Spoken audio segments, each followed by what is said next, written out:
एक ऐसा विमान जो पायलट्स की मर्जी से नहीं बल्कि अपनी मर्जी से उड़ना चाहता था। हालांकि पायलट्स उसे पूरी तरह से कंट्रोल करने की कोशिश कर रहे थे, इसके बावजूद भी वो पायलट्स द्वारा अपनाए गए सारे हथकंडे को नाकाम कर रहा था और सिर्फ अपनी ही मर्जी से उड़ रहा था। जिस विमान की मैं बात कर रहा हूँ उसे दुनिया जानती है बोइंग 737 मैक्स 8 के नाम से। बोइंग मैक्स 8 इंडोनेशिया से जकार्ता के लिए उड़ान भरने वाला था, जिसमें टोटल 181 पैसेंजर सवार थे। पर बदकिस्मती से उड़ान भरने के कुछ ही देर बाद विमान का संतुलन बिगड़ने लगा। हालांकि पायलट्स विमान में हो रही दिक्कतों का पता लगाकर उसे काबू में करने की कोशिश कर रहे थे, लेकिन उन्हें ना ही प्लेन की स्पीड के बारे में पता चलता है, ना ही ऊंचाई के बारे में और ना ही सही डायरेक्शन के बारे में। प्लेन में हो रही दिक्कतों को देखकर ऐसा लग रहा था मानो प्लेन अपनी ही मर्जी से उड़ना चाहता हो और पायलट्स प्लेन को उसकी मर्जी से उड़ने ना दे रहे हो। प्लेन के आउट ऑफ कंट्रोल होने के बाद जब वो जावा सी में क्रैश हो जाता है, तब इन्वेस्टिगेशन में पता चलता है कि प्लेन में दिक्कतें पैदा करने वाला और प्लेन को अपनी मर्जी से उड़ाने वाला कोई और नहीं बल्कि एमकैस था। तो चलिए दोस्तों जानते हैं कि आखिरकार ये एमकैस है क्या, और जानेंगे कि प्लेन के जावा सी में क्रैश होते ही सारे के सारे पैसेंजर्स मारे गए या फिर कुछ बच भी गए। गाइस, अगर आपने अभी तक रहस्य लिमिटेड चैनल को सब्सक्राइब नहीं किया है तो चैनल को सब्सक्राइब कर लीजिए, साथ ही साथ बेल आइकन को भी दबा दीजिए ताकि इसी तरह की इंटरेस्टिंग वीडियोस की नोटिफिकेशन आप लोगों तक सबसे पहले पहुंच सके। नमस्कार दोस्तों, मेरा नाम है विकी पाटिल और स्वागत है आपका रहस्य लिमिटेड चैनल पर। बोइंग 737 मैक्स 8 29 अक्टूबर 2018 को इंडोनेशिया की राजधानी जकार्ता से सुमात्रा के पैंकल पिनांग के लिए उड़ान भरने वाली थी। बोइंग मैक्स 8 में टोटल 181 पैसेंजर्स और 8 क्रू मेंबर्स सवार थे। टेक ऑफ से पहले कॉकपिट में दोनों पायलट्स ने उड़ान से पहले वाली जांच शुरू की। फ्लाइट के पायलट भव्य सुनेजा को 6028 आवर्स के उड़ान का अनुभव था और फर्स्ट ऑफिसर हार्विनो को 5174 आवर्स के उड़ान का अनुभव था। मैक्स 8 प्लेन बोइंग कंपनी के सबसे ज्यादा बिकने वाले विमानों में से एक बन गया था। उस समय ऐसे 300 फ्लाइट्स उड़ान भर रहे थे और कंपनी के पास 5000 प्लेन बनाने का ऑर्डर था। आज की उड़ान में इस्तेमाल होने वाला मैक्स 8 प्लेन लायन एयर को 2 महीने पहले ही मिला था, यानी प्लेन पूरी तरह से नया था। लायन एयर एक प्राइवेट एयरलाइन कंपनी है जो कि इंडोनेशिया की सबसे बड़ी कम लागत वाली एयरलाइन है। बोइंग 737 मैक्स 8 जब लायन एयर के पास आई तब इसे जाना जाने लगा लायन 610 के नाम से, जो कि जकार्ता एयरपोर्ट के रनवे से 6:20 पर उड़ने के लिए तैयार हो चुकी थी। उड़ान भरने के जस्ट कुछ ही मिनट्स बाद प्लेन ने प्रॉब्लम्स क्रिएट करना शुरू कर दिया। कैप्टन का कंट्रोल योक कांपने लगा, जो कि प्लेन की स्पीड कम होने की चेतावनी है। इस चेतावनी के बाद पायलट्स को और एक चेतावनी मिलती है, यानी एयर स्पीड इंडिकेटर्स ऊंचाई और स्पीड के अलग अलग आंकड़े देना शुरू कर देते हैं। हालांकि पायलट्स और एटीसी यानी एयर ट्रैफिक कंट्रोलर के बीच कम्युनिकेशन शुरू रहती है, इसके बावजूद भी उन्हें कॉकपिट में हो रही गड़बड़ी के बारे में पता नहीं चलता और वे पायलट्स को 27,000 फीट तक ऊपर जाते रहने का निर्देश दे देते हैं। ऊपर जाने के दौरान फर्स्ट ऑफिसर को ऑल्टीमीटर्स में एक दूसरे से अलग रीडिंग नजर आती है, जिसके बाद एटीसी से कांटेक्ट करने पर फर्स्ट ऑफिसर को पता चलता है कि वे अभी तक सिर्फ 900 फीट तक ही ऊपर पहुँचे हैं, यानी प्लेन जितनी स्पीड से ऊपर जाना चाहिए था उतनी स्पीड से ऊपर जा नहीं रहा था। 300 मीटर से ऊपर जा रहे पायलट्स को अब तक अपनी रफ्तार की सही जानकारी नहीं है। अगर प्लेन की स्पीड और कम हुई तो प्लेन रुककर सीधे नीचे गिर सकता है।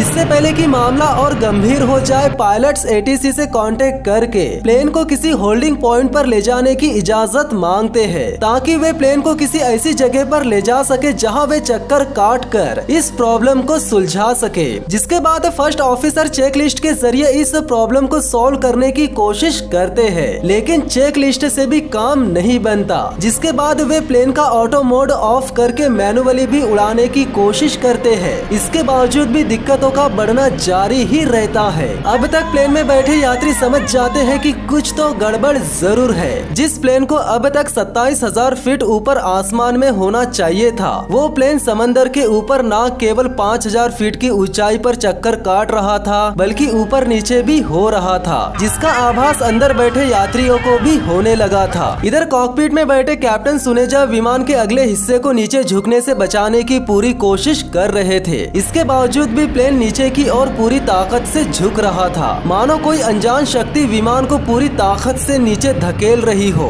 जब कैप्टन सुनेजा को लगता है कि फर्स्ट ऑफिसर चेक लिस्ट को ठीक से समझ नहीं रहे हैं, तब वे प्लेन का कंट्रोल फर्स्ट ऑफिसर के हाथ में दे देते हैं और खुद चेक लिस्ट में इस समस्या का समाधान ढूंढने लगते हैं। इससे पहले कि कैप्टन सुनेजा इस समस्या का समाधान चेक लिस्ट में ढूंढ पाते, लायन 610 तेजी से समंदर की ओर गिरने लगती है। यहाँ जितनी जी जान से पायलट्स प्लेन को ऊपर उठाने की कोशिश करते हैं, उससे भी कई ज्यादा जी जान से प्लेन नीचे गिरता है और गिरते ही जावा सी में 189 लोगों को लेकर पूरी तरह से समा जाता है। लायन 610 के जावा सी में क्रैश होने के 30 मिनट्स बाद प्लेन का मलबा मिल जाता है, पर बदकिस्मती से इस हादसे में एक भी इंसान जिंदा नहीं बचता। यानी 181 पैसेंजर्स के साथ साथ 8 क्रू मेंबर्स भी इस हादसे में मारे जाते हैं। जिसके बाद मारे गए सभी पैसेंजर्स के रिलेटिव्स को जकार्ता बुलाया जाता है ताकि वे शवों को ले जा सके। और इसी बीच इंडोनेशिया में इस दुर्घटना की जांच करने वाली संस्था KNKT को समझना था कि इस दुनिया में सबसे ज्यादा बिक रहे नए विमानों में ये एक विमान आखिरकार इस तरह गिरा कैसे।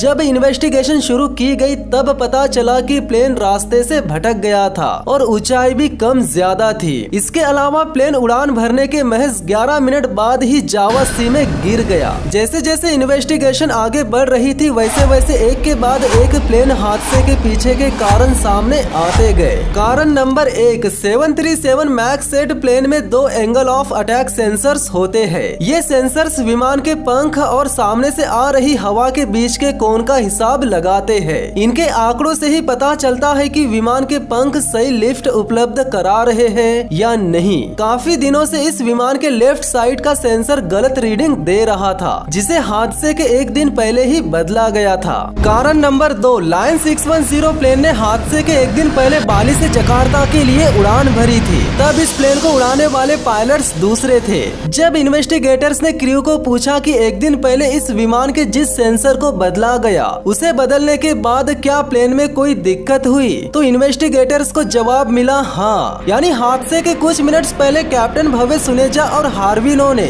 जिन दिक्कतों का सामना किया, ठीक वैसे ही दिक्कतें हादसे के एक दिन पहले बाली से जकार्ता के लिए उड़ान भरने के दौरान भी पैदा हुई थी। लेकिन इन पायलट्स ने ठंडे दिमाग से अपने खराब उपकरणों में फेरबदल करके प्लेन को काबू में कर लिया था। प्लेन को काबू में करने के लिए पायलट्स ने जो तरीके अपनाए वो काफी नॉर्मल थे। जब प्लेन ने टेक ऑफ किया तब प्लेन की स्पीड और हाइट बताने वाले इंडिकेटर्स गलत रीडिंग देने लगे। कुछ ही सेकंड्स बाद स्टिक शेकर भी एक्टिवेट हो गया, जो कि रफ्तार बहुत ही कम होने की चेतावनी है। जब पायलट्स फर्स्ट ऑफिसर के डिस्प्ले पर ध्यान देते हैं और उन्हें फर्स्ट ऑफिसर के सभी इंस्ट्रूमेंट्स ठीक नजर आते हैं, तब वो कंट्रोल फर्स्ट ऑफिसर के हाथ में दे देते हैं। और जब कैप्टन खराब उपकरणों में फेरबदल करने लगते हैं, तब प्लेन अपने आप गोते खाने लगता है, जिसे स्टेबलाइज करने के लिए फर्स्ट ऑफिसर बार बार ट्रिम का इस्तेमाल करते हैं। विमान को एक निश्चित कोण पर ऊपर ले जाने के लिए पायलट्स टेक ऑफ के समय अपने हॉरिजॉन्टल स्टेबलाइजर को सेट करते हैं और उड़ान के दौरान मामूली फेरबदल करते हैं, जिसे ट्रिम कहते हैं। ट्रिम में ऑटो पायलट से या फिर क्रू द्वारा मैनुअली तरीके से भी फेरबदल किया जा सकता है। लेकिन जब फर्स्ट ऑफिसर ने ट्रिम को जितनी बार नोजअप पोजीशन यानी सामने का हिस्सा ऊपर उठाने के लिए सेट किया,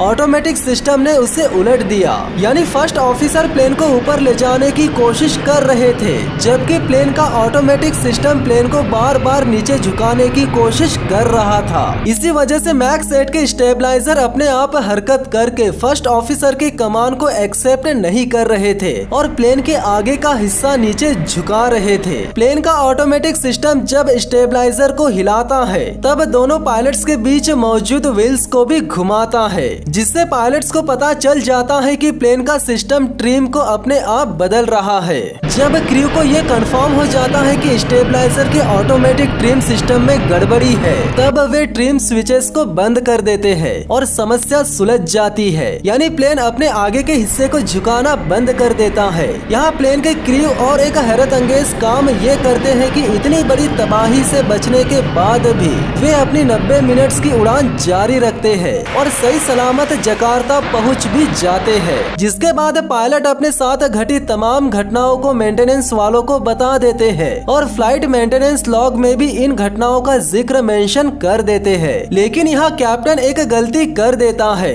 वो एयर स्पीड और हाइट से रिलेटेड सारी प्रॉब्लम्स तो मेंशन कर देता है, लेकिन स्टेबलाइजर की दिक्कत के बारे में कुछ भी मेंशन नहीं करता। यानी कैप्टन ने बेकाबू स्टेबलाइजर या उसे काबू में करने के लिए उठाए गए उपाय के बारे में कुछ भी नहीं लिखा था, जो कि जांचकर्ताओं के लिए सबसे हैरान करने वाली बात थी। और इससे भी बड़ी गलती ये की गई कि जो प्लेन कुछ ही घंटे पहले तबाही से बाल बाल बचा, उसी प्लेन को दोबारा से उड़ान भरने के लिए तैयार किया गया और सेम प्रॉब्लम रिपीट हो गई, जिसके चलते 189 लोगों ने अपनी जान गंवा दी। कारण नंबर 3, लगातार 3 दिन तक ढूंढने के बाद जब मैक्स 8 का फ्लाइट डेटा रिकॉर्डर मिला, तब पता चला कि उड़ान भरने के तुरंत बाद एंगल ऑफ अटैक सेंसर गलत रीडिंग देने लगा, जिससे कॉकपिट में बैठे पायलट्स बिल्कुल अनजान थे। इसी सेंसर से दोनों उड़ानों में एक जैसा असर पड़ा। फर्क सिर्फ इतना रहा कि प्लेन में नया एंगल ऑफ अटैक सेंसर लगाने के बाद प्लेन की पहली उड़ान में होने वाली गड़बड़ी पर काबू पा लिया गया,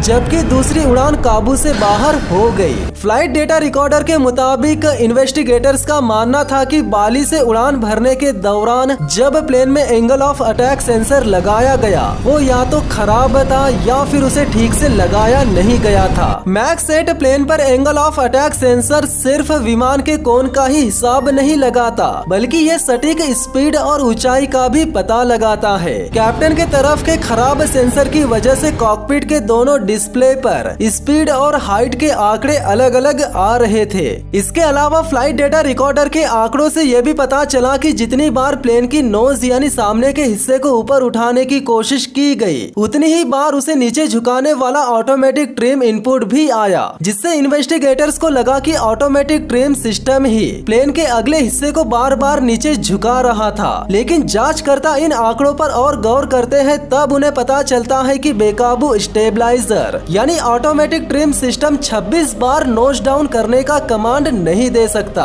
बेकाबू स्टेबलाइजर ट्रिम सिस्टम की एक आम गड़बड़ी है, जिससे स्टेबलाइजर अपने आप ही लगातार हरकत करता रहता है, लेकिन वो 26 बार नोज डाउन करने का कमांड नहीं दे सकता। तो यहाँ सवाल ये निकल कर आता है कि जब बेकाबू स्टेबलाइजर ने प्लेन के सामने का हिस्सा झुकाने का कमांड नहीं दिया, तो प्लेन को नोज डाउन करने के कमांड मिल कहां से रहे थे? ये जानने के लिए इन्वेस्टिगेटर्स ने मदद ली बोइंग के एक रिप्रेजेंटेटिव यानी प्रतिनिधि से। कारण नंबर 4, बोइंग के प्रतिनिधि के आने के बाद KNKT के इन्वेस्टिगेटर्स ने जो बात सुनी, उसे सुनकर सभी जांचकर्ता हैरान हो गए। बोइंग के प्रतिनिधि ने फ्लाइट डेटा रिकॉर्डर के आंकड़े देखकर कहा कि लगता है कि MCAS चालू हो गया था, जिसे सुनकर जांचकर्ता हैरानी से कहते हैं कि वो क्या है। दरअसल MCAS एक सॉफ्टवेयर है जिसका फुल फॉर्म है manoeuvring characteristics augmentation system. MCAS software बनाने के पीछे का कारण ये था कि साल 2010 में बोइंग के मेन कॉम्पिटिटर एयरबस ने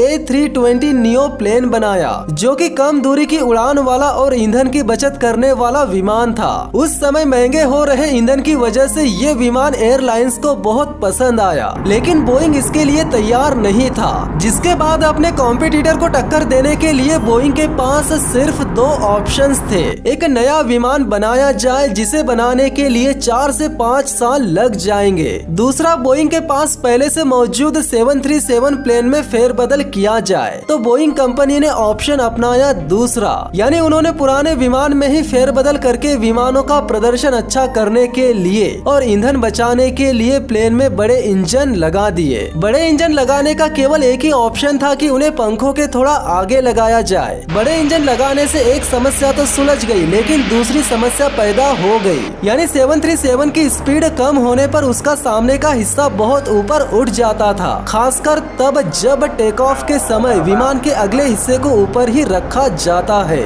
इसीलिए इस समस्या का समाधान निकालने के लिए बोइंग ने एक सॉफ्टवेयर बनाया MCAS, जिसका काम था विमान की कम स्पीड का पता लगाकर उसके अगले हिस्से को नीचे झुकाने का। बोइंग कंपनी ने बताया कि MCAS तभी चालू होता है जब 3 शर्तें पूरी होती है। नंबर 1, जब MCAS को पता चलता है कि एंगल ऑफ अटैक बहुत ज्यादा है। नंबर 2, ऑटो पायलट मोड बंद है। और नंबर 3, फ्लैप्स सिकुड़े हुए है। ऐसा कहा जाता है कि ये तीनों एक्टिविटी एक साथ शायद ही कभी होती होंगी। फ्लाइट डेटा रिकॉर्डर के आंकड़े बताते हैं कि angle of attack attack sensor की मरम्मत में गड़बड़ी की वजह से फ्लाइट 610 में ये तीनों शर्तें पूरी हो चुकी थी। तो अब तक आप समझ चुके होंगे कि ये हादसा हुआ कैसे। सीधी सी भाषा में कहा जाए तो विमान के कैप्टन के तरफ का एंगल ऑफ अटैक सेंसर खराब था, जिसके चलते वो विमान की स्पीड और ऊंचाई के आंकड़े गलत बताने लगा। इन्हीं गलत आंकड़ों को रीड कर लिया MCAS ने, जिसके बाद वो खुद से ही प्लेन के सामने के हिस्से को नीचे झुकाने लगा और पायलट्स पूरी ताकत से प्लेन को ऊपर उठाने की कोशिश करते रहे, लेकिन आखिरी में जीत